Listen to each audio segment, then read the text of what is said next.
Hi, y'all. Thank you so much for getting up on a Sunday and joining us. How are we doing? Good. Okay, brilliant. So welcome to Writing Solo Work at Fringe. If that was your intended panel, nailed it. If not, next door has ensemble. But the good news is you can catch, you can catch whatever one you missed if you are interested in that. And on our YouTube, these will be posted by tomorrow, same time. That way you can catch anything you missed. I'm going to introduce myself. My name is Lois. My pronouns are she, her. A visual description: white woman, mid-length, dark brown hair, currently wearing a all-black jumper suit. We do visual descriptions for anyone who may be visually impaired, that way they get a sense of what we look like, or anyone listening to our podcast, because all of this information is available both on YouTube, like we've been talking about, or we make a podcast version. That way you have a very easy way to just hit play in your car for any panel you missed during the Fringe journey. So before we dive in, doing land acknowledgement, Hollywood Fringe acknowledges we are in the unceded lands of the Gilbert, Tongva, and Chumash people. We do land acknowledgements as a statement to our commitment to Indigenous communities past, present, and emerging. This panel is going to be all about solo work, which hence the title. We are going to dive into the exceptional knowledge here before me, and I'm so excited, y'all. I have to and I'm always excited because panels are my favorite because I get to ask all the questions I have from artists during the Fringe journey. But the three of y'all, I actually got to see all of your work, and that never happens. With 420 some odd shows at every festival, I can't be in that many places. There's just humanly impossible. But I did actually catch all three of your shows.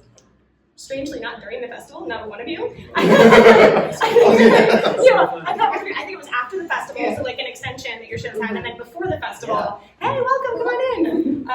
So that's a great sign for anyone. If I missed your show during Fringe, there are still chances. I try to see work all year round. But I just, as I was diving into questions, I was like, oh, that's so funny, not a single joke during June.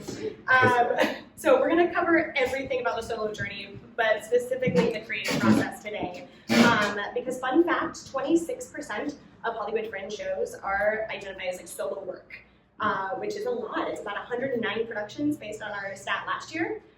So it's important, I think, to name that because you're not alone in Fringe. Doing a solo journey can be very lonely in a lot of ways, but doing a festival environment does allow you to find your community within the community, because again, 1,800 artists participate, that is a lot of people, but as a solo show, you find your other solo work. So take a minute in this room and just look around. It's these are your fellow solo artists. This is your community, and it will help the journey so much to have those accountability buddies, or just the person to vent to, celebrate with, all of that, so you don't have to do this alone.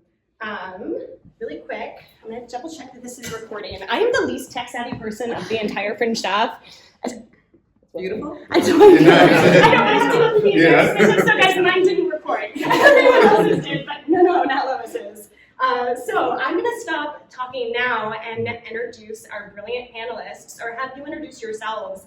If you could just go down the line with your name, pronouns, a visual description like I did just a moment ago, and tell us a little bit about your Fringe journey, and then just your background as an artist, what led you to Fringe to begin with. So jump in. Hi, my name is Elle. Visual description, I'm a little cutie pie.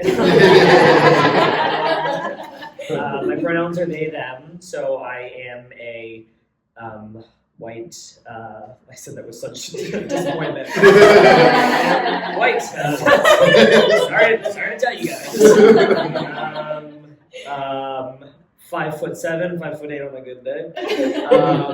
And I'm wearing a plaidish striped suit that is comfy. And I don't have facial hair right now. It's weird. I've had facial hair, some degree of it, for the last 5 years. And I just had to cut it off. That is a change. Yes. That's good. I just had to cut it off for something, and they also took my mullet. Oh my gosh. Yeah, This is traumatic. Yeah, they broke into my room and they cut my hair off. I was like, Next Fringe show. Yeah. And you wanted us now to give a quick. Yeah. What was your Fringe journey? Yeah. What was your show? Sure. Your artistic background? My show is called The Life and Times of a Gay Bug. LTGB for short. We just bumped trans people a little bit earlier up in the acronym. The show is about a little gay bug named Oliver. This is what my voice sounds like for the majority of the show. So a lot of vocal strain throughout and it is essentially a queer trans journey, but through the eyes of a little bug named Oliver. I'm gonna try and keep this appropriate. For audiences, I was just safe space. Like the amount of times I've said "fuck" on these panels. Like, cool. And I will give the pitch that I normally give to people. In the show, I am painted. My mind. I am painted head to toe, hole to hole. Teal, and as I said, yeah, it's on the surface just kind of like a sweet little journey of a little bug, non-denominational bug, that goes on a journey to find their lost ball, but in reality, it is a story about identity and queerness and transness and kind of the scars and traumas that make us who we are. It is clown, and then my journey in terms of how I crash landed at Fringe. I did actually. Today is my 1-year anniversary of doing Gay Bug for the first time. Yeah. Thank you. I did it for the first time at the Elysian. If anybody's familiar with the Elysian, I did it at the Elysian's Festival of New Works that they do every year. Spaghetti Fest. Yes. And it was. The work that I put up, I very much felt like this is ready to go. I would do this anywhere, but it is, even then, I am such a confident person in my work where I'm never like, oh, I'm just going to see how it goes. Like, I want to know that but I do look at what I did November 9th last year to what I did at Fringe, and so much changed. The core and everything was, but little things, little notes from friends that I was willing to take and things of that nature, or a new bit, or I'll get into it later, but I had somebody steal all my props in April of last year. Yeah, they broke into my U-Haul and stole all my props. And even in that, like, new things came into the show from having to redo stuff.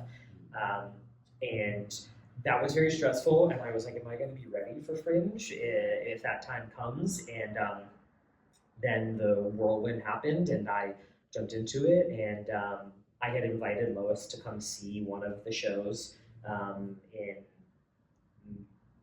March or April, I think, somewhere around there. And it was nice to get a variety of eyes, and Lois was so supportive, and that definitely gave me a lot of the confidence to feel like, okay, yeah, I think I'm ready to do this for Fringe. And I'll also say this. No matter how ready you are, you're not ready. And that's okay. There will be things that you're going to go, what is happening?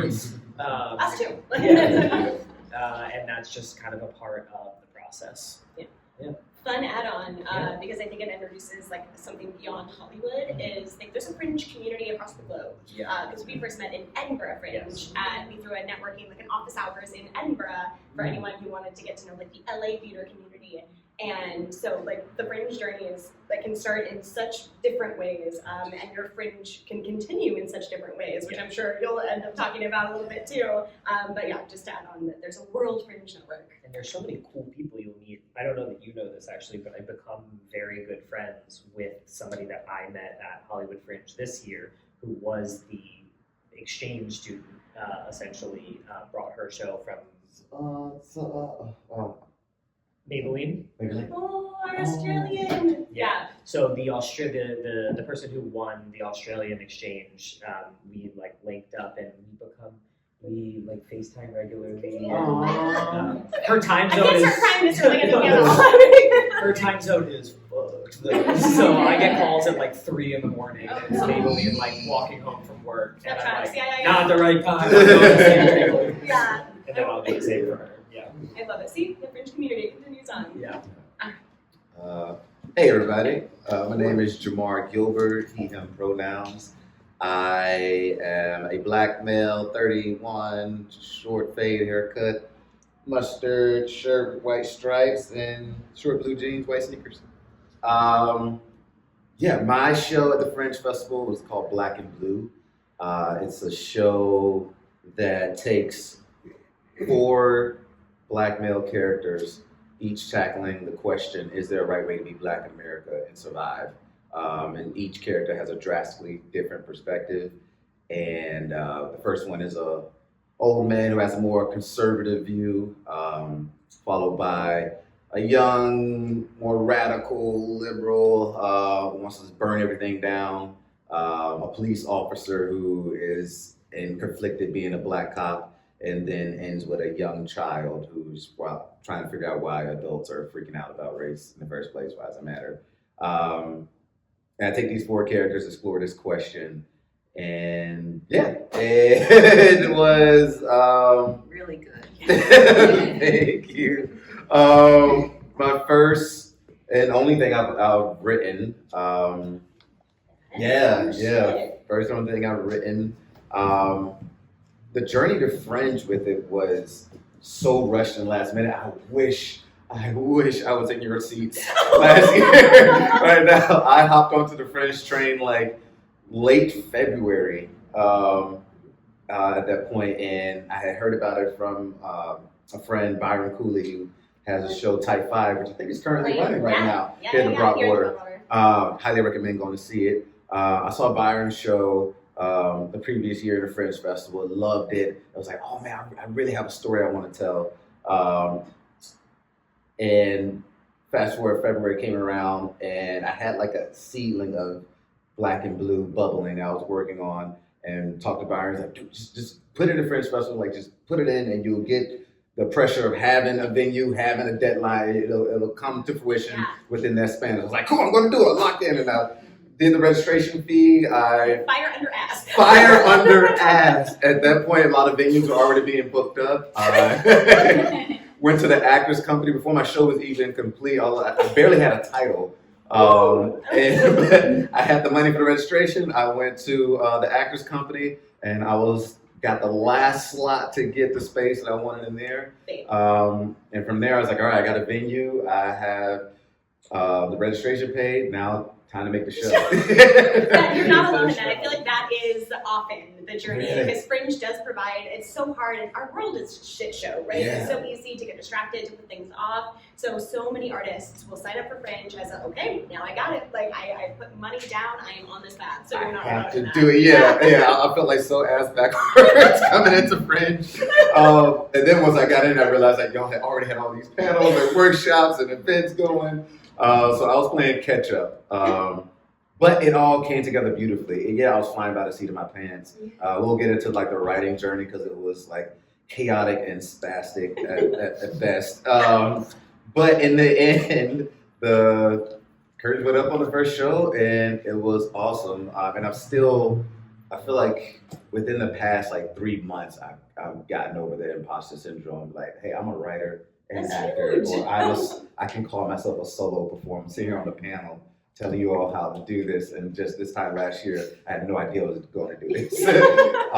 So this solo life, it can happen a myriad of ways. I would say embrace the chaos of it is my first little note. And just see where it takes you. Did you win any awards? Oh, yes, goodness, yeah. So I did my show, and I won the Denver Exchange Award. So I'm getting to take my Black and Blue show to June to Denver to do. Wednesday, I'm taking it to Chicago to do at my college, DePaul University.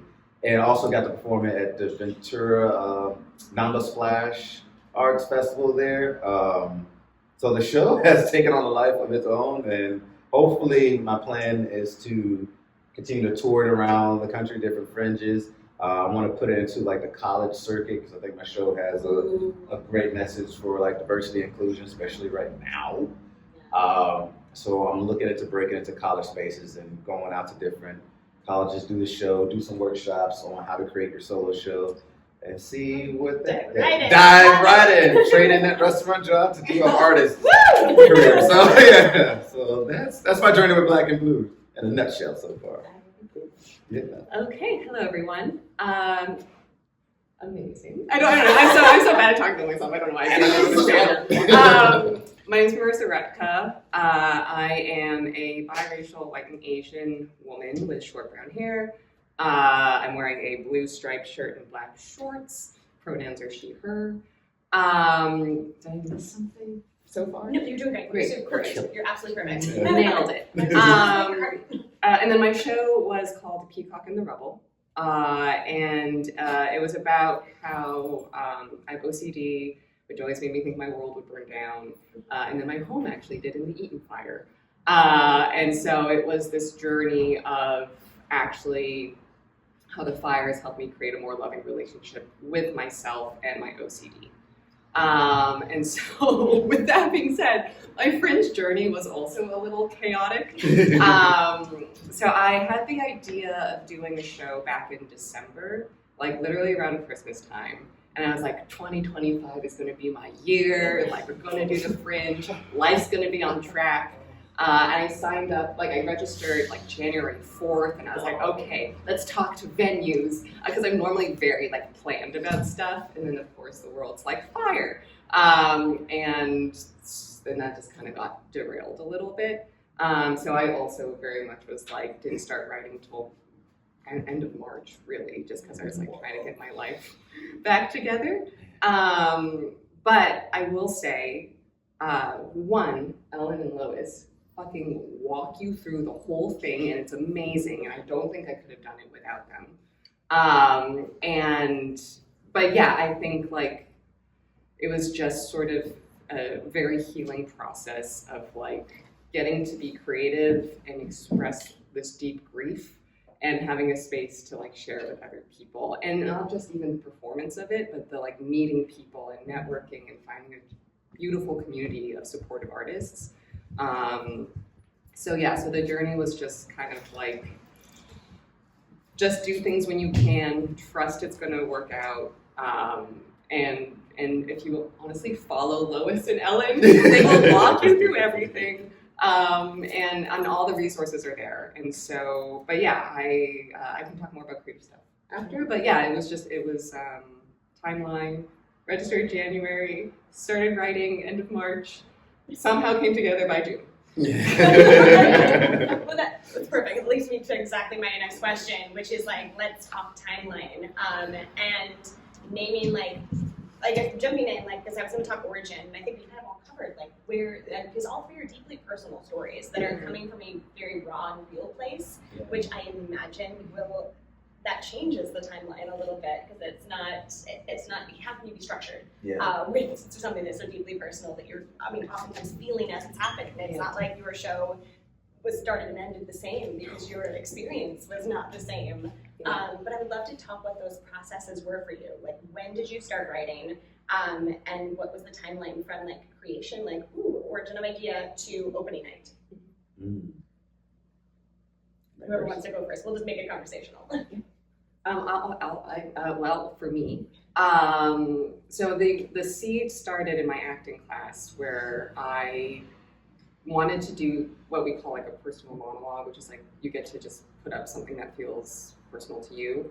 And in my show, there's a moment where there's home video footage of me growing up, and I'm singing this song while there's a recording of me like trying to be loving to myself in deep despair. It's better when you see it. But so that started in my acting class. And again, this is before the fires. So I knew I wanted to do something about OCD, and just sharing what that experience was like. Because it was something I was newly diagnosed with that explains so much of my life. But then, of course, once the fires happened, then I was like, this feels too relevant to ignore. And and then I kind of just was like, this has to be a part of the show. And so I took a couple months just to like go through what we were going through, and then noticed like I'm actually in a better place mentally, because when everything's taken away from you, you kind of realize the important stuff you do have that really matters.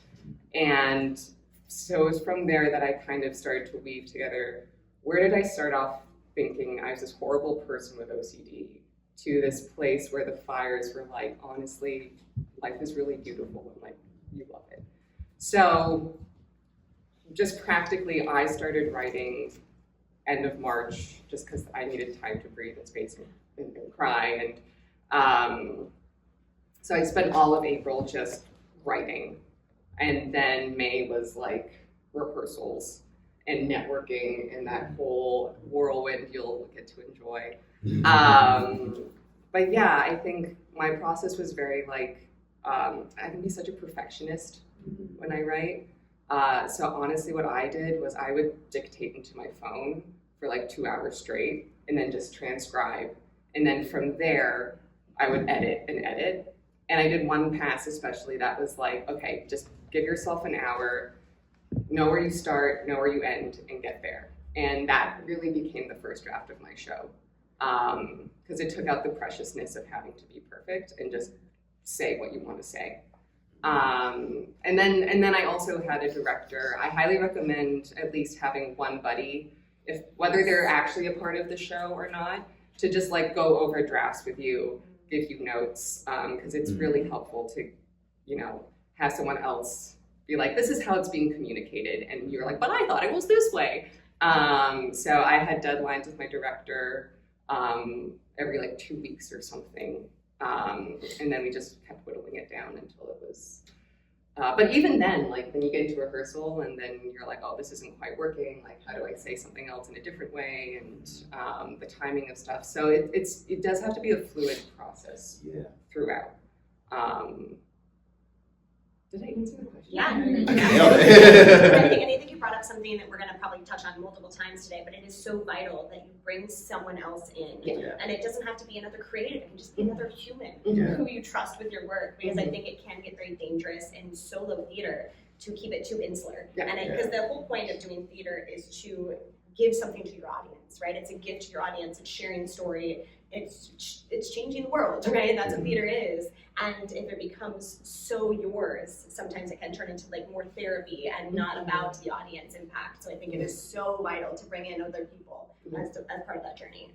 100%. I think there's a lot also, I realized in doing my own show, there's a lot of solo work that, and this is in no way like everybody's journey and everybody's show is their own. I think for what spoke to me personally, I don't personally love being like locked in a theater and trauma dumped on for like an hour, where I'm like, I'm so sorry, that's so hard. I've got my own stuff and I was not ready for that. Content warning. I thought it was content warning. And so I think like for me, I was like, I don't want to just trauma dump on people. I don't want to just go, let me tell you how hard my life is, or let me tell you how hard my journey is, because inevitably somebody's going to be in the audience who's going to go, I actually had it harder. And I was like, to me, I was like, yeah, I want you to feel like you're safe and having a good time, not like you're like, oh, brother. Also, from like a director perspective, I got the advice from somebody that I look up to very much at a panel last year. That was, the question was asked like when to bring on a director.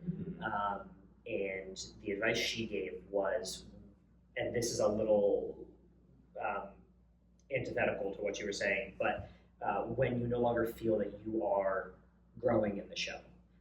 So if you are doing your show and you're like, well, it's my vision, I don't need yet somebody to like help sculpt that. I want to figure out what my own stuff is before somebody else comes in and starts helping me do that. And that was I was like, yeah, that is true. Once you get to a point where you're like, I feel like I'm just doing the same thing over and over again, and it's not actually growing or changing, bringing somebody in can be helpful to see another perspective or whatever it is.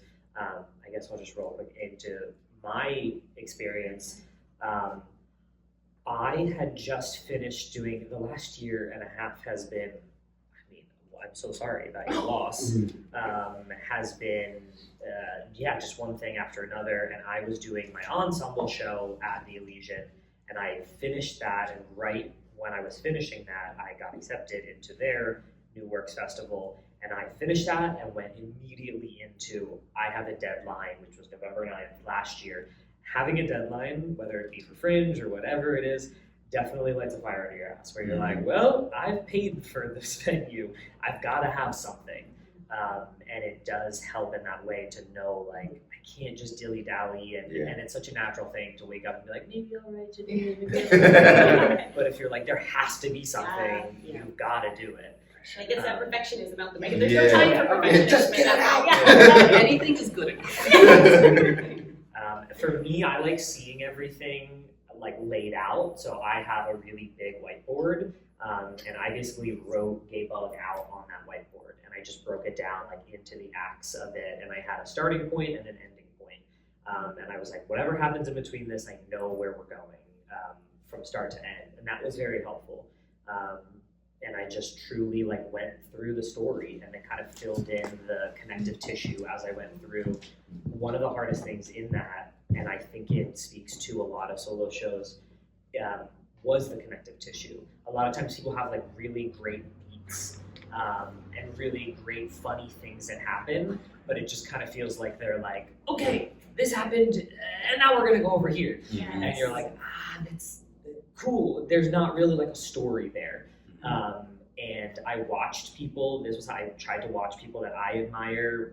Somebody who I adore and have looked up to for a long time, specifically within clown, is Natalie Palamides, and her special is on Netflix. And so I watched her work to see how does she connect those things and make it make sense, and tried to watch friends' work and see what people do, because that can be the hardest. And I realized actually while we were doing preview stuff for Fringe, that it was often hard to pool a little piece of my show to do like a 3 to 5 minute for a preview. And it was because I was like, it doesn't make as much sense without the rest of the story. And that to me, instead of being an insult, I was like, oh, that's great. That means that this story operates as in its totality. Yeah. And if you pull one piece out of it, you lose the context of the rest of it. And to me, I was like, oh, that means I did what I intended to do. Yeah, total win. And you've actually found a really smart way around that, because I will say it's helpful, Fringe especially, but in any performance opportunity, you're going to have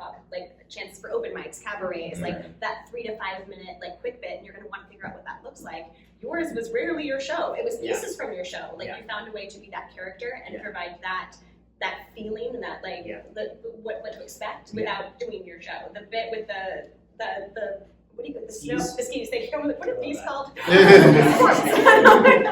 Sports. But it was a great way to give the feeling of your show without having to handpick. Give the sense of what, for context of that, there was an industry event, and we got to do like 5 minutes of our show for industry peeps from the like Nordic fringes, Fringe Italia, Soho, New York, and which also like thanks you so much to Lois and Ellen and everybody who arranges those things. Like those are people a lot of times that we wouldn't directly have access to, and it's cool to get to do stuff for them. But like take big swings. This was at Fringe HQ in the entryway of that mall, like across from Jimmy Kimmel. And I came in from the outside from the sidewalk on skis in a teal suit, and I was like trying to open the door with the ski poles, and half the piece was, there's a video of Adam from the Nordic Fringes recording, and half of it I'm not even inside of the space, I'm just trying to get the door open. But I will also say in terms of like journey and experiences, also let's talk about OCD. I got some serious. Next year's panel. I was ready to do the show November 9th. I was like so excited to do this show that talked about identity and queerness and transness. Thank you. Cool. And then November 5th last year rolled around, and for me personally, that was a rough night. And I remember sitting, I was in. What happened last year? What could have happened? That was another level of the nightmare. And I was in a rehearsal. I remember I was sitting in a rehearsal and then like checking my phone. And I will say, just in terms of like things that happen that impact, that changed the meaning of my show. Because it was, in the show, I have, like, there's a ton of stuff that is meant to be playful because it's coming from me and it's meant to bring people in to joke about and talk about queerness and identity. And I have a part in the show where I make the audience think that I have, no spoiler, they have tattooed a queer slur onto my chest. And it is meant to be a comedic moment. It is heavy in and of itself, but I'm doing it. I'm guiding you through it. And that happened, and I was like, I don't know that I feel comfortable writing this on my chest in the space that I am in right now, because it feels less of a joke and more like I am hate criming myself. And that was a hard thing. And I brought my community close to me. I brought my clown and Elysian community close to me, and opened it up also to just be like, hey, anybody who wants to come to this show, I would love to have the community there. So just come. And it has been an incredibly cathartic experience now doing this show and working through this. But things will happen that will change the meaning of your show. You will go through a breakup. You will lose somebody. Something will happen, and it might take on new meaning that you didn't know it did before. And that definitely happened for me. Kind of the gift and the curse of live theater, right? It's Yeah. like, it's a beautiful thing that you get to react in real time. And I think that is why live theater is so much more powerful. Like, we don't get around movies, TV, all great like genres or mediums, but with live theater, you are reacting in the moment, and you are sharing space with people who are also reacting in the moment. And so there's like, it's a gift to be able to play with that, but it's also such a weight to have to be often the first voice of what's going on in the. Oh my God! Every time I just can't. Theater gets me like. And I think all three of your shows really did that. All three of your shows were very real things that were affecting our community, our world, and so the weight all three of you carried, and I have to name with great responsibility. It wasn't a therapy session. It wasn't you working through trauma. It was very much you presenting art for the opportunity for the audience to take that in as they are ready, as opposed to like, oh my God, I'm taking care of this artist. It never, like, all three of your shows were just really thoughtful and well done in that way. Jamar now. No, it's a great segue into like how my show came to be. Because Black and Blue started, I took a solo performance class at my university, and Black and Blue was my final for the class, but it was like a 15 minutes top version of the show, and I only had 3 characters. It was during the time, like the height of the Black Lives Matter movement, one of the first heights of it, first waves of it, thought it was gonna be the last. And I had these conflicting ideas on race. I grew up in Mississippi, Bible Belt, and there's a certain mentality down there that is very different from the Chicago community I ended up in, which is also very different than the LA community I am now in. And I had all these ideas from like childhood to like when I stepped into my own adulthood that were directly conflicting. And at that time, there weren't any nuanced conversations going on. It was either fuck the cops and everybody white, or fuck the looters and everybody black, or BIPOC. But the nuance in between, I had these spaces where I understood where those conservative ideas came from and where the pro-cop ideas came from. And I also understood the rage of being like, anybody with a badge, I can like bash your head in. And I needed a space to like process all that. And I put it down, and I started like, all right, I'm gonna make these people into characters so I can make sense of this and my head doesn't implode.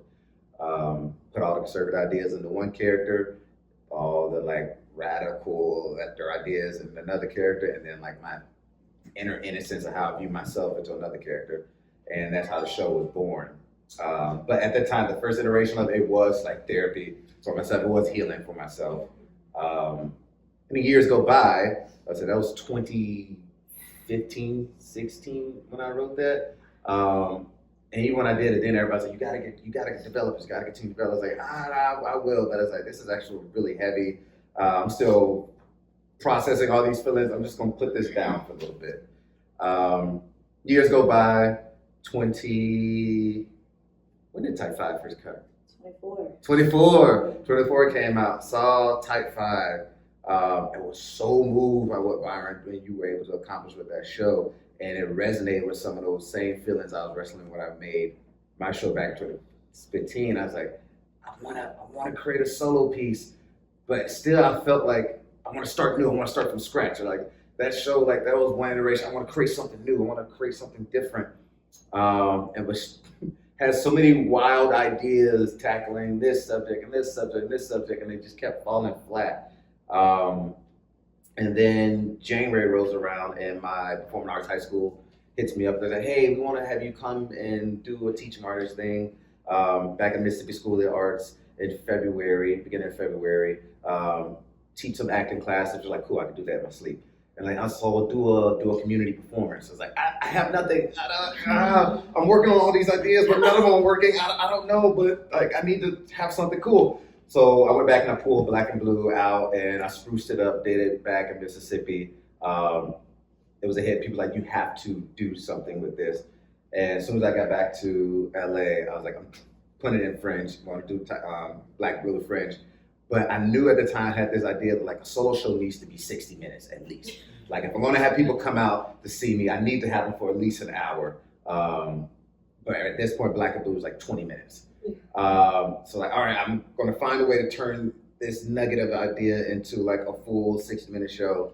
And my writing process ended up being taking each character and just like fleshing them out completely, giving them more of a backstory, more family connections, diving into these nuanced ideas, a little more heavy. And at this point, I'm more healed. So I was able to go through it from a lens of less of like a trauma dump in a way and more just like, how do I want to create a space where we can have dialogue and enter into the nuance of these conversations that are very triggering and polarizing.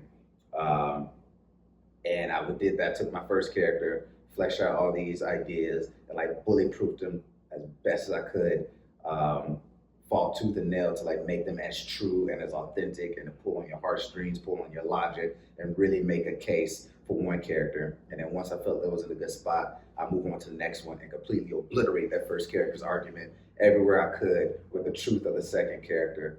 And then the little boy would come in and I would have like his innocence just come through and make all the first two arguments seem just like so idiotic and stupid, with just the innocent joy and love. And I had these three, but still it was like, okay, now we're looking like 30, 35 minutes. This is not long enough, and like I've done all I can.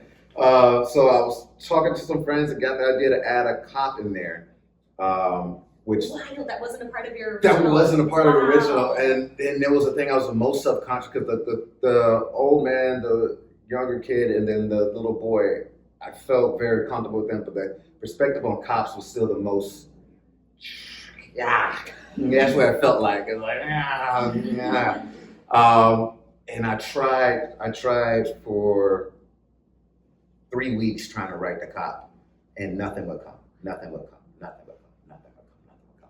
And one day I was sitting on the couch watching anime, just chilling, and it just hit me. I was like, I heard like the cop talking, and I was like, I need my pen. And I just started writing the whole cop's message, like 15-minute, 20-minute monologue came out in like one session. And it truly felt like I was channeling the idea. And I heard other great artists talk about August Wilson and other artists talk about that. You just got to listen for the characters. Let them talk. They'll tell you what they want to say. And I remember watching these interviews and seeing this. It was like, oh, listen to the character. You create the character. Like, I create that. But I felt the experience. Like it felt like just shut up, right, and listen. I'm talking to you. And that came down, and I barely edited that monologue from that first raw session. Whoa. I might have changed literally like a sentence or two. And coming out and doing the show, Black and Blue, the cop was the one people like resonated with the most at times, and that was so shocking me because I was kind of scared to put him up because during the time the show went up, we was dealing with the ice raids and all that stuff, and I was like, I don't know if I want to put this character on stage right now. But the amount of people that came up to me is like, hey, my uncle is a cop, and you displayed something that I feel like most people didn't see. That he's always trying to talk to us about, the even stuff I miss. Or one lady kept like, my wife is a cop and she's Black, and like you really hit on the head some of the stuff she deals with that people don't think about. And it opened up a dialogue and a conversation. I was like, oh, Cool. So if I put my pen towards what's the most difficult to talk about, sometimes that's where the healing for everybody is at. But it is terrifying. It is so terrifying. But yeah, my whole show Black Blue was just a lesson like just point the pen where it hurts the most, and that truth will be healing for you and unlock something for other people as well. But I will say, as you write, like if you could do that, go for it. It will not be easy. It will be terrifying. You'll be second guessing, the doubt, all stuff click in. But I guarantee, if there's one person that comes up to you and lets you know that, like, hey, that really did something for me, or even that one person is just yourself, if you feel like that did something for you, like, I'll say it's worth it. But yeah. Literally leads me to my next question, which is what is like, and I'm totally like a page me damned. I've moved on entirely from the script. This is just happening not. But what was it? Because all three of your shows were deeply personal, deeply timely.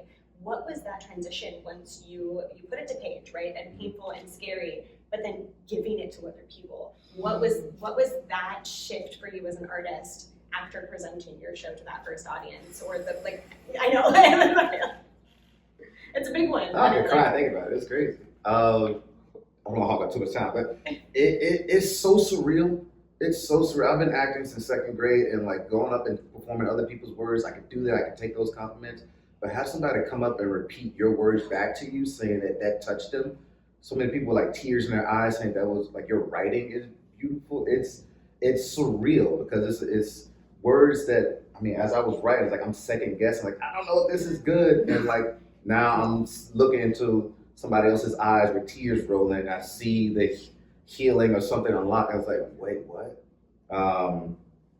Yeah, it's a surreal feeling, and I pray all y'all get to experience it. Yeah. Did it change? Did it change your perspective moving forward, like how you would approach a show differently in the future, or does it kind of take some of the weight off to know that okay, Yeah, it's giving me more confidence. I think I can go back into the writing process for whatever future show I write now without any of the imposter syndrome, or at least I can stand on the foundation that, hey, I can do this.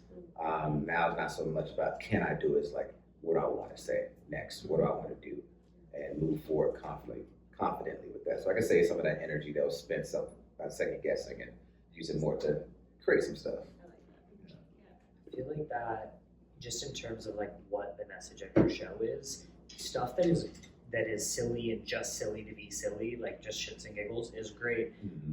But it does, if you are, I guess the three of us all wrote about something that was deeply personal, and that also affects other people. The experience of queer people, the experience of Black and BIPOC people, the experience of people suffering and living with mental illness, and also how many people were affected by natural disasters. If you have something that you are trying to actually say something, not to prop it up, but it needs more. There is something that is, you're right, to have somebody say, this touched me, means so much. And so if it is something, I know it is a scary thing, it is a vulnerable thing to go, oh, I'm going to put my heart on the stage. It is thrilling, it is dangerous, it can be scary, but it is rewarding. And in the times that I struggled the most, which I'm sure will be something that we will talk about, in terms of experience with Fringe itself, my first two shows, I had very much an expectation of how they were going to go, having done a bunch of shows as previews on my own, and it was a very different audience than I was used to, and a different space, and it did not, and I was spiraling a little bit, and one of the things that gave me the strength in feeling oh, well, if it touches one person, I finished one of the shows, and a cue had been messed up in a way where the end of my show that is really the big impact moment of the show had been messed up, and I had to just improvise to make it make sense. it also includes nudity at the end, and I was like, I've got to justify this because we just missed something that helps justify otherwise the it. rawness of it is Yeah, or I'm just taking my clothes off. Okay. Yeah. Earned nudity. I was like, and I was like, oh God, have I earned it? We missed something. But somebody came up to me and they relayed that. I know I already mentioned having the queer slur written on me. They said it in a way also that I hadn't heard somebody say it before, where they were like, I also wear that scar of having something written on me forever, and I just was like, and it said something to me though, which I knew in doing this show, but like while this show was in a lot of ways about me and the collective queer experience, and it's not about me, and it is like for me to heal to certain degrees, but and I don't want to speak for you, but I would imagine that there is, when it comes to like collective experiences, there is a lot of stuff that I'm like, yeah, this is pulling from my own and everybody else's, but like, I'm not doing it to heal myself. I am doing it to speak to whoever is in the audience, and somebody saying that touched me means more than anything else. And to that point as well, since we were talking about like trauma dumping and whatnot, if I can impart in any way something that I hold very near and dear to myself, that is a clown tenet, if you're doing clown well, is that you take care of the audience. And even if you are doing something that is meant to be, that is meant to metaphorically smack the audience across the face so that they go, I don't know how I feel about that. I don't know if I agree with you, or whatever it is, you are still taking care of the audience. Yes. You are not abandoning your audience. And I think that for me differentiates like performance art from a solo show, or that you are bringing people on a journey, and if you just kind of bring them in and go, fuck you. Which happens. Yes. Yeah. And if that's your intent, then, maybe maybe you're breaking barriers in that way. For me personally, even if I'm doing something, like even when I'm doing the thing, I have somebody do that to me, where they think they're tattooing me. And it is a real tattoo gun, and then I tell them that it is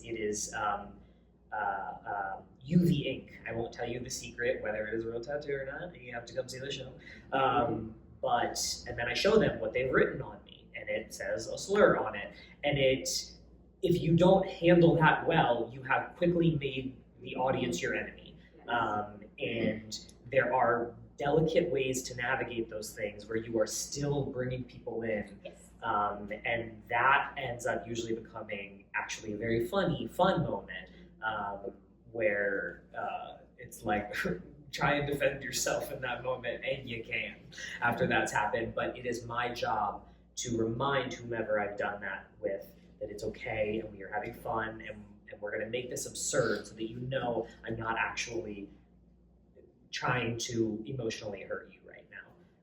And that is something I think that is really important in doing solo work, is remembering that a mentor of mine said this to us after a show one time. The audience wants you to win, so don't make them your enemy. When you first step into that room, they want you to win.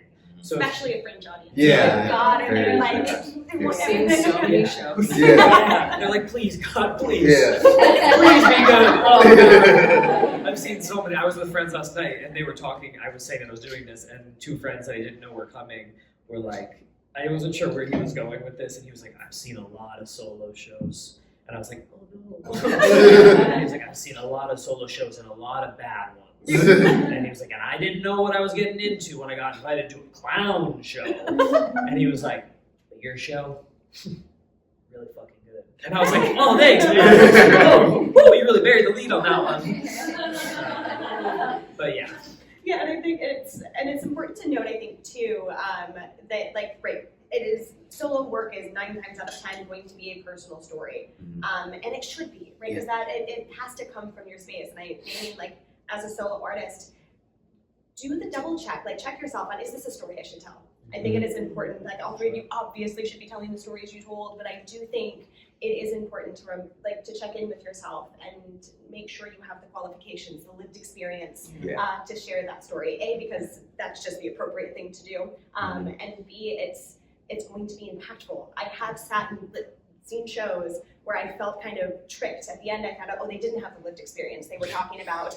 And like some of it is obvious, but some of it is not so obvious, right? And I have felt tricked. Like I suddenly had paid money and to be tricked, as opposed to like, what a gift to have a chance to connect with another human because solo work is vulnerable, it is personal, and so it's a gift as an audience to be able to sit and take that in, to get to know someone. Now I have an understanding of the world I didn't have before, an education I didn't have before, so make sure not to trick your audience and make sure that it is a story you have the lived experience to share before you get too far into this journey. Yeah, I feel like for me, I felt with like OCD particularly, I didn't know anyone else with OCD. And I was kind of like, I felt so alone and isolated. And because of that, I was like, well, I want to share this with other people. But then when you do that, so many people come up to you after, be like, I have OCD. Yeah. And then you're like, oh, I'm not alone. And that's like the beautiful part of when you share something so specific. Because even if someone doesn't have OCD, they're like, but I relate to the feeling of like ruminating, or I relate to the feeling of like no one likes me, or like, and especially like the OCD I have is not like washing hands or organizing. It's very mental. So it's like the spinning, going back to like going from script to stage. Like I'm newer to theater, so I don't have the hours of like being in front of an audience and like understanding every night is different. Every night is different. And I would have spins about like nobody liked that, which is then crazy when people come up to you after like that was beautiful. You're like, but you guys weren't laughing. So like that has nothing to do with the work you're doing on stage sometimes, But no, I think as specific as you can get about your experience, the thing that feels very like, I don't know if anyone else feels this way, so let me share it. That I think is really because those are the things that we all keep inside because we're afraid no one understands it, So I think that's what's been really beautiful about seeing other people's work who like, I don't have those experiences, but I know, like I came up to you after your show and I was like, listen, I feel seen too. It's not my experience, but I think that's when you can get, and I think writing, going back to writing a little bit, I know like don't get rid of it, but jump, we love it. I think if you can focus on story more than emotion, because I think emotion, if you're like, I've got to make it as sad as possible, that's where the trauma dumping comes in. Yeah. But if you can be like, what is my message? Where do I start the journey? Where do I end the journey? I think that's where, when story is focused on, the emotion will come through. Yeah. You just have to trust that. Like, And it's up to the audience, right? What they feel. I think that's just like, you can't force an audience to feel a certain way. Yeah. You can share a story and then find out how that went, right? Yeah. And then, It is also from like a blind spot perspective. There are a lot of it in terms of like telling a story that is your own, or it is a tricky thing. And I'm not sure like what your experience was talking about a show that involved the experience of somebody being a person of color and being a police officer and things of that nature. But like in the queer experience, there are definitely things that I want to talk about this in the show. This might not be like something that I personally experienced, but it speaks to the queer community on the whole. And I did have plenty of times that I had imposter syndrome where I was like, am I allowed to talk about this thing? And I was like, it is so important to the collective of queer people. I want to talk about this. This is important. But I don't want anyone to go, oh my God, I can't believe you went through that. And to go, I didn't. I was trying to write a story that included a lot of my own experiences, but also spoke to the queer experience on the whole. And I definitely asked myself those questions. And I went through my OCD bumped up every once in a while. And I went, oh God, I'm lying to people. But that is a hard balance, and talking to people and asking your colleagues and your peers what their perspective is on it. And there's gray area, right? Like it's not always going to be obvious. Sometimes it's going to be obvious. There are certain characters I will never, portray, but it's not always so obvious. Yeah. And there are also in that, I mean, even in talking about this, like, just because you're queer doesn't mean you can't do something wrong. Hold that identity and do things bad with that. There are plenty of problematic queer people. George Santos, we are looking at you, baby. but like from that perspective, I am a white person that is telling a story, and I do have the desire to be like, I want to be able to connect with people of color in this story, and make sure that like people of color feel seen. And that might be something that transcends race and ethnicity and identity in that way, and it might just be the queer experience itself is what speaks to people. But that is something that I realize as well, that there may be blind spots in the show where I go, oh, this may speak, like if somebody were to come up to me and be like, I think your story is speaking to a white audience and it is not connecting with like queer people of color, I would want to figure out how to work that and figure out how can I speak to a wider range of people without also like telling a story that's not my own story. And I don't know. I'm not giving an answer in that because I don't know. That is a sometimes asking the questions is the answer, right? To make sure, because oftentimes people are not asking themselves these questions, and that's where we end up in really uncomfortable and bad situations. So as long as you're asking the questions, like you're going to, and ask each other. Ask the other thing about Fringe is even if you don't have much of an artistic community in your circle currently, you're going to have access to people who can give you advice, who you can ask these tough questions and have a conversation. That way you can get to a place where like, is it gonna be always right? Maybe not, but at least you're having the conversation, which is how we're all gonna grow, right? Like that's the only way to do it. And with that, I wanna kind of jump into research, because I think like, of course, like it's personal, but it's not a singular journey. You are collecting information, you are sharing a larger perspective. So what was y'all's research process? How did that tie into the story? I think mine was leaning on for the writing process part. I was leaning on friends who I respected their writing, who are writers, and asking them about like, how do you go about like tackling your stories, or like having them like look over my story. I remember I linked up with one friend and found out about like the use of like a core thematic question within your piece. She's like, just figure out like what is the question your piece is asking, and then how is every character exploring that question or trying to answer it in their way.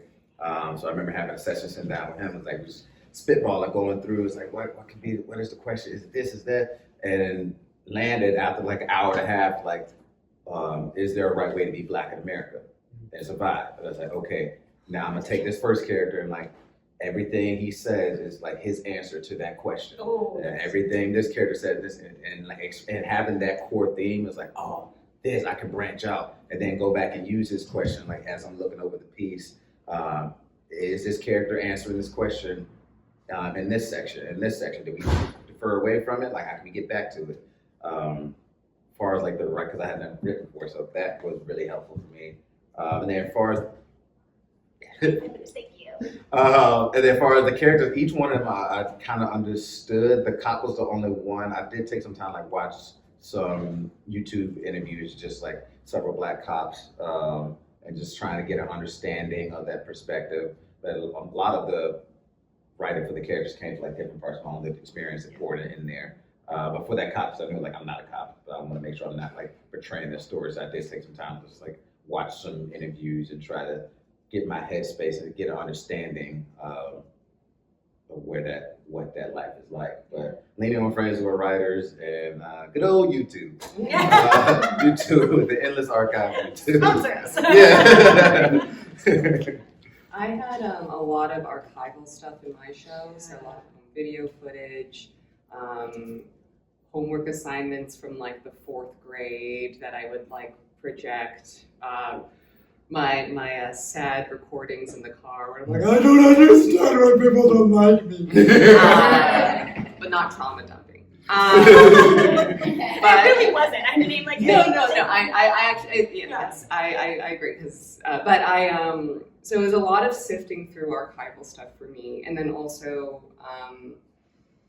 a lot of like, because I have to explain what OCD is, because I think for a lot of people who don't experience it, it's misunderstood. So just making sure like I had a nice little TikTok section of like, this is what OCD is, and walking from here to there. I think a lot of the research, and I like that you brought up that it's not just like going to a library and being like, what is this stuff? It's gathering your resources, your community to be like, what is the core question here that we have to ask, is this coming across like polling people? You know, I think that's a big part of it as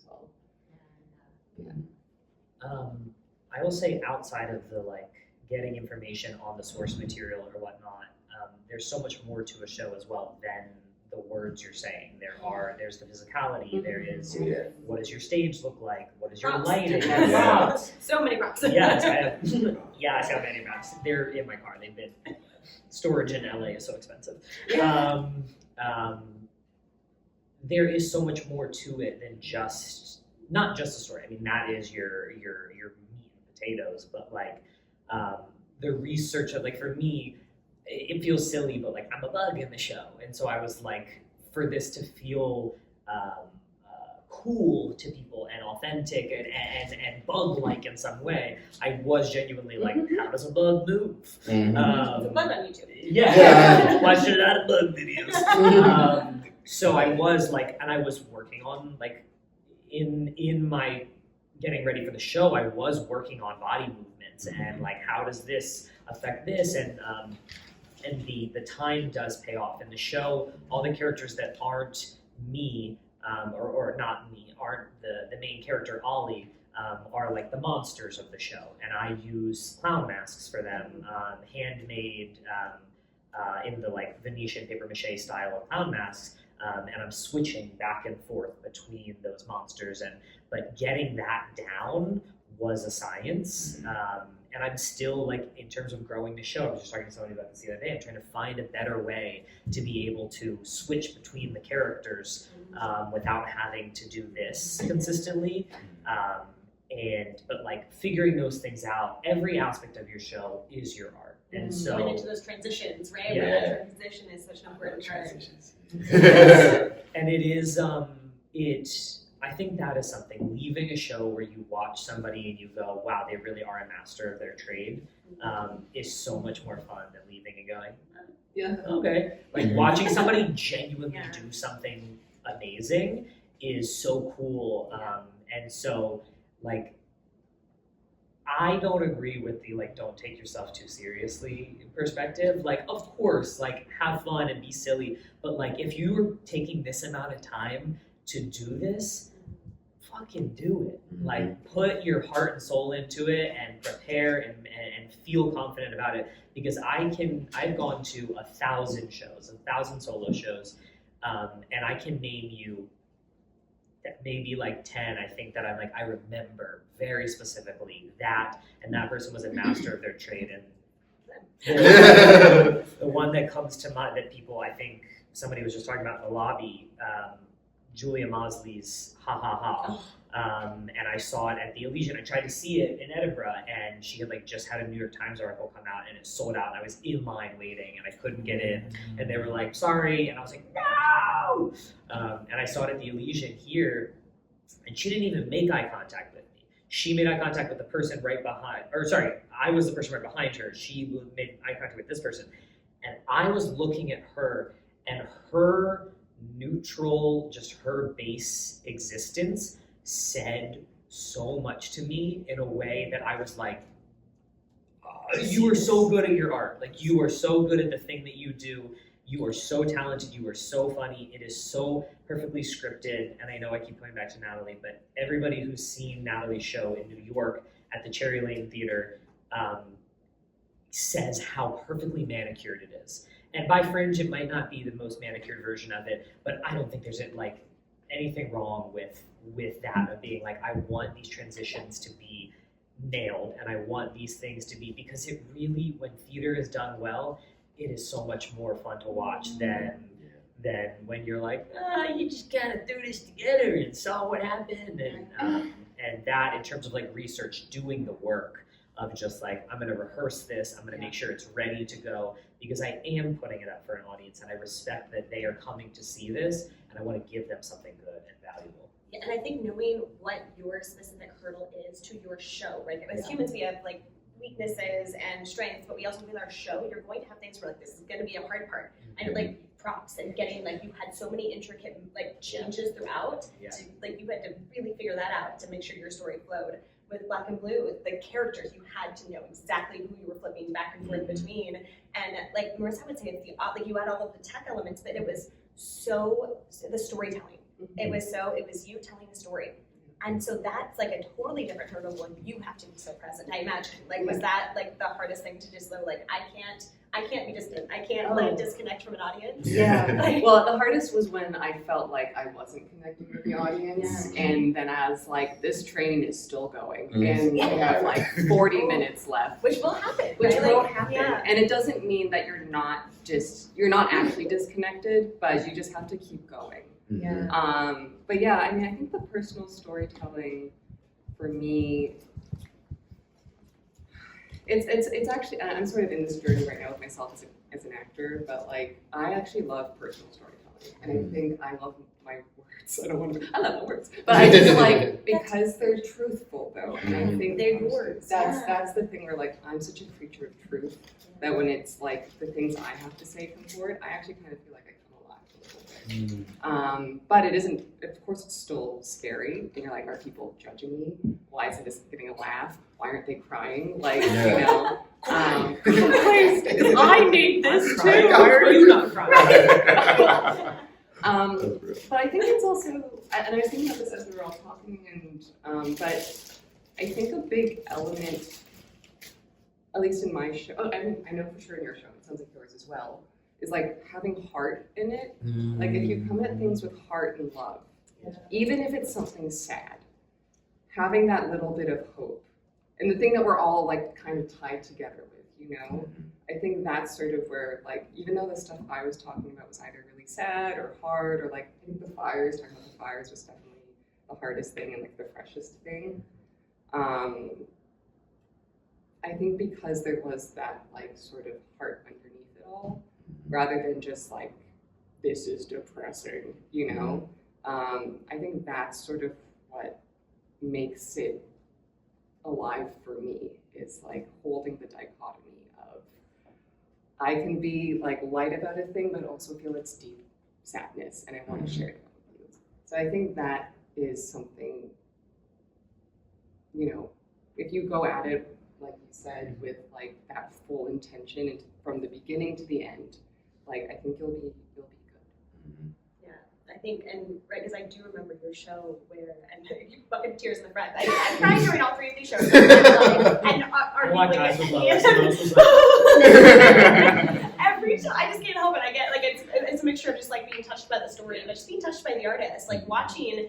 Like, you're gonna watch each other go through like this journey, and it is a really cool thing to meet someone in office hours for the first time, and then see their soul. Like it's essentially what happens in a real way. And like with your show, it felt like I forgot the rest of the audience was there. It felt very, and I think solo theater that is like very storytelling has this ability where it's like I'm just sitting in your living room and being told a story. And it feels like suddenly I have this new best friend who is like opening up to me, and it's a really special thing. And so I think naming sometimes that can be your hurdle. That can be the hard thing of just you have to be vulnerable to allow for that. Otherwise, it's a TED Talk. And that's vulnerable, great, vulnerable doesn't mean you're crying. No. In fact, it's actually more of like a neutral place. Yeah. Like Honesty. I give, you give back. There's no I mask. give, you give back. Yeah. Oh God. Which is strangely enough, you had the masks, but you had no mask. Like you had a physical mask, but not an emotional mask. And as the show goes on, the final mask is kind of like almost rotted. Like it looks like flesh that is kind of, so I'm peering through, and that is the character in the show that is most kind of like a fearful, what could I have become if I never allowed myself to be the truest version of Elle? And that is like the message at the end of it, of this fear of who you might turn into if you never allow your true calling to be, and how you can end up.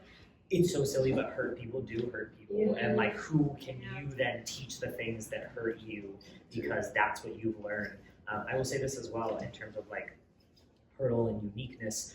I imagine every one of you has your own unique voice that is so specific to the kind of drama, comedy, whatever that you are telling. And all of those shows, I know I said, like I can remember the 10 shows that really stick in my mind. They're all so different. And they all have something that is like so uniquely be them, whether it is the feeling of you're just in somebody's living room and they're talking to you, or like, I think my humor is very physical and very absurd. I think of my friend Mark's show. For the majority of the show, he is projecting himself on a phone. Space, right? I think yeah, and it's on the screen, and you're watching him on the screen as he's talking to his phone. And that idea was so... Nobody else. I was like, I've never seen the majority of the show. He's talking to the phone, and you are still connecting with him on the screen. But it's so cool, and that's so unique. And then other people's shows that have like very few props, but are very like it just. So I think in that way, like something to walk away with is that what makes you different? Like what makes your show different than someone else's? What will make somebody remember your show? And I guarantee you, you already have it in you. It is just going, cool, let me access what my unique voice is. And that might be a part of the hurdle of going, I don't want to make something that is just like everyone else's. Like, what truly will somebody walk away and go, this is why I remember your show? Kind of antithetical to what you were saying before, but I think, we live in a world where many things can be true at the same time, Yeah, right? true. Right? And so I think, like, yes, of course, you want to bring your best work to the Fringe. And I think with that, yes, that is a yes and. Always do that. Like, put your time into it. It's your work. It's your money. It's your time. Like, it is, like, you only get a chance once, right? Like, to make the most out of it. But in the, like, opposite end, like, take a fucking risk. Yeah, like, swing for the fences. Fringe is the space to, like, you're not putting in a show up at the Pantages, you're not spending, it's like, it's gonna cost money, and you wanna not waste money, certainly, but there is more of a freedom to fail in that it's not quite as much money as doing a, 4-week run. It's also, like, your audience is on the journey with you. They do, like, they're gonna come to Fringe and see all kinds of work, and they are prepared for the, like, whoa, that was a big swing. It's not quite there yet, but it is going to be something I'm going to be proud to say I was in the first audience for. So you do have that, like, the self-efficacy space to take a risk, sometimes fail. And guess what? You're going to have people, other artists, the Fringe staff, your venues, people that are going to, like, pick you back up with that failure, but also, like, sometimes it's fucking magic. And It is. The magic. Honestly, it always is. It's that sometimes you can, you're going to have more hurdles than other times. But I think, so don't be afraid of, yes, do your best to have something, like, polished and ready to go, but also swing big, because this is the space to do that. It also won't always work. No, And it won't I always wish somebody had told me, like that, I don't even know, wish that I said somebody told me that, because I don't think there was any way for preparing for it, but I know I lightly mentioned that I came into my first show and I was like, I've done 5 or 6 of these, and I know what the general response is, and I'm honing it, but like, and the first show did not go the way I wanted it to. And I was like, oh my God, I'm not funny, and this show sucks. And like I said as well, there was the one where the cue dropped, but I had a couple of shows where I didn't feel, to your point, like I was connecting with the audience. And at the very end, this piece of being in my most vulnerable, of revealing my rawest form, and I was like, there were a couple shows where I have a moment where I'm like about to do it, and I generally mentally prepare myself, and I go, okay, we're about to show ourselves in our most, and I wasn't excited because I didn't feel like the audience was with me on that journey, and I was not excited to do that thing. And I think perception of how you experience versus what an audience is experiencing is very different. Because I had a lot of people that were like, that was awesome, I love that. I was like, well, then why the fuck were you laughing? But also, when I went back to the Elysian, like towards the end of Fringe, one of the directors was like, how's it going? And I was like, I think I'm too weird for Hollywood Fringe. I was like, I think I'm too weird. And I did really, like, that did help. I think Adam or somebody during one of the panels said straight up, if you think everyone is your audience, you don't know your audience. Oh shit. And that to me, I definitely in that was like, I want to speak to as many people as I can, but I do know who I'm speaking to in this show. And I had 2 shows that I felt like this was not my audience. This was a Fringe audience that was looking for like a theater. And they came in and they were like, what the fuck did I just watch? And then truly, I was like, oh God. And I had to like just kind of white knuckle it and go forget about it. And I was like thinking about changing stuff, and I spoke to another person that I look up to, and he went, "Don't change it, and also don't demonize this next audience, because they are not the people that were before. Don't come in kind of being like, you know, fuck you guys." And I was like, that was really good. It's a fresh start, and that next one, oh, it was my audience. Yeah. It was the weirdies and it was the queerdos, and I was like, these are my babies.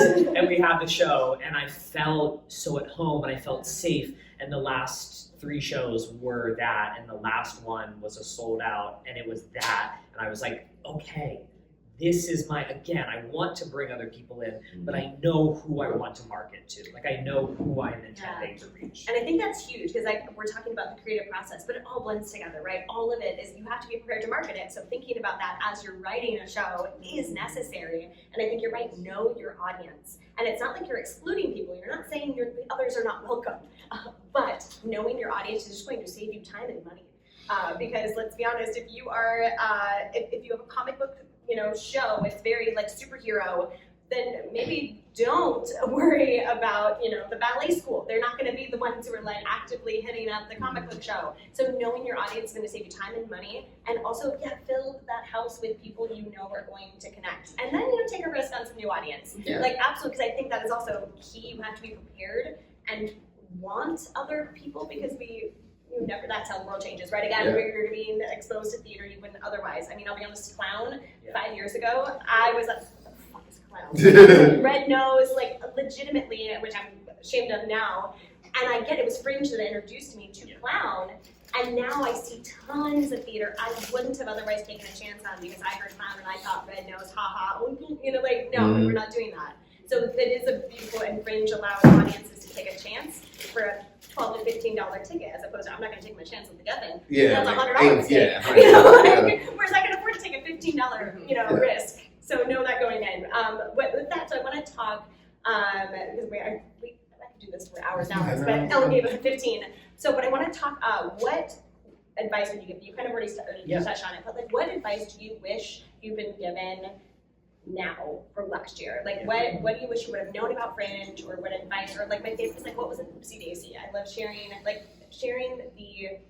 the wins is so important, but I think sharing the struggles, the failures, the like, oh my God, this was horrific, I wish, like, but here's what it is, so you don't do it. Like, do you have anything that you can impart to people just starting the journey? My biggest hurdle, I think, was just the marketing and getting asses in seats. I think that was a big lesson for me, because I spent so much time in my artist brains. Like, I need to get this show down. I need to work on this physicality. I need to make sure the acting beats are good, the lights are good, all that. Got the show in perfect position, but you can have a perfect show, but nobody knows about it. Yeah, they don't know about it. Yeah, and we're just like, that was me, like, all the time. And like, and I personally, this being my first show, like, I hated the social media marketing, or like,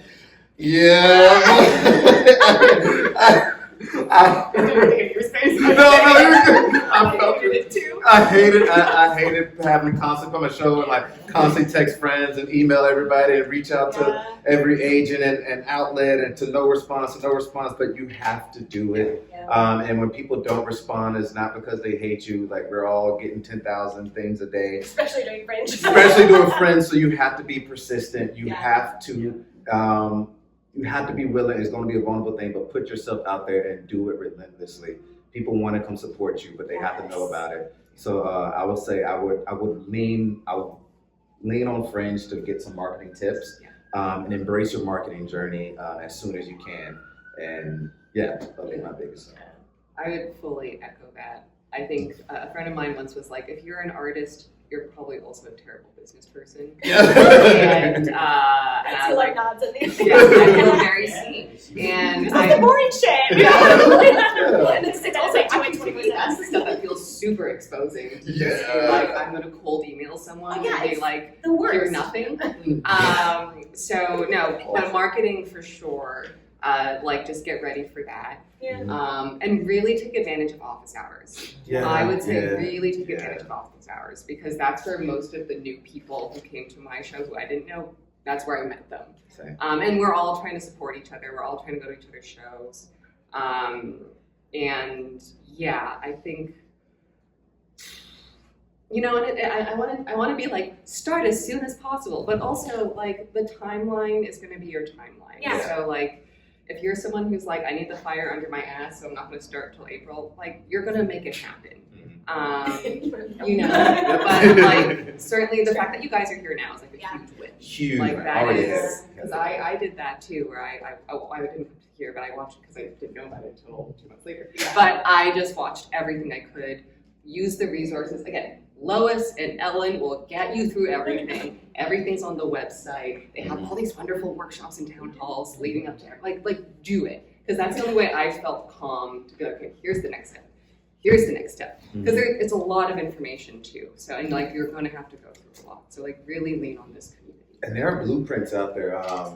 I wish I started doing this later in the game, but like going on the Fringe website and seeing other people's pages that they have set up, like I would just do that. I would just Stop! Hell yeah! Yeah, I would stalk brilliant. the hell out of other solo shows, other like Yeah. successful shows from previous years at one, and like, okay, what am I seeing a commonality and what's working here? And look at who like is reviewing them, who they're like. You can literally Yeah. exactly use it as a blueprint. Find a show that you're like, oh fuck yeah, I relate to them, and then hell, message the artist. Yeah. Which odds are they'll message you back. It's like kind of like a social media page, and that like you can message each other once you have a show on the website. So like reach out. I have no doubt 99% of the artists will be like, I'd love to grab a coffee and talk to you about my show. Yeah. In all of this, though, I feel like it is 1,000 things that you're taking notes on and going, okay, well, if I do this and do that, well, if I do that, pace yourself. Yeah. Like it is very much a marathon, not a sprint. The month itself will be exhausting. My God, yes. So pace I yourself. forgot about that. We were right. I blocked it out. Be I'm still in gentle. it, I think. Be gentle with yourself, and know that like everybody's experience is different. And every experience is okay. Yeah. And I felt so. I'll say this: like I felt so both supported, and also I ended up like isolating myself sometimes with community, and that I loved having people to talk to. Sometimes when everybody's like, everything's going awesome, every one of my shows sold out, you hear that and you're like, oh, cool, I've sold 5 tickets. That rocks. Don't look at the ticket sales. But in doing that as well, like little tricks of the trade, if you are like, I don't know how many tickets I can sell, I'm not sure how many people are going to come, like aim for a smaller venue and try and sell that out so it feels filled rather than going, I'm going to try and get 60 butts in seats, but really you feel like I can get 20 to 30 in every show, and it feels so much more full, things of that nature. Like those are little tricks of the trade, and really the pace yourself, like be gentle with yourself. Everybody's experience is going to be different. And I mean, Lois and I talked about this a bunch of times where I was like, if I'm going to do something right, I want to do it right for like the awards trip. Like I want to go for, that was something that where you're like, if I'm going to put all this work into it, I don't want to go into it doing it just for awards, but of course I'm going to aim for something. If that is your intent, you will have a bummer of an experience. And it is a very grounding experience to start off and go, I'm going to win everything. I'm going to win everything. And then you have 2 shows where you go, oh, fuck. Oh, no. Like pace yourself in that and connect with people and know that the show will connect with certain people. And it might not go the way you thought it would. I bet you it's not going to. There's 1 in a million who somebody's like, I don't know, it's going perfect. And you're like, awesome! And Fringe is not the end, right? I think No, that's oh my important God, too. no. Like, we're gonna have so many programs where we talk about industry, and like we're gonna do everything we can to help connect you to the right people or connect you to the whatever could be next. But at the end of the day, like we are a festival that's once a year. We hope that you find community that like continues on. I will say it's a beautiful thing to watch. Shows continue with second bookings or going to Denver or like doing things because of people they met at Fringe. But it's also just the people. You walk, if you do Fringe right, you're walking away with a whole community of people that are going to offer you something different too. The amount of people who get jobs because of people they met. That has nothing to do with Fringe didn't connect them with the Soho Playhouse and now they're off Broadway. No. It's about like you come to the space ready to be a part of the community. And so, oh, I'm probably my timeline anyway. Was that it? Okay. Yeah, it's your time. Oh Yeah. shit! But just saying, speaking of things happening. Yeah. What's happening right now? Yeah. Every Saturday at 9 p.m. Yeah, and That show then that started my show. Fringe show to 2024, right? So Yeah. like, and your Fringe is not it. We didn't even have time for Q&A. I'm so sorry, everyone. But the good news, continue to be here until the 2 to 3 o'clock, and then you're gonna have Q&A with a bunch of artists that have done this before.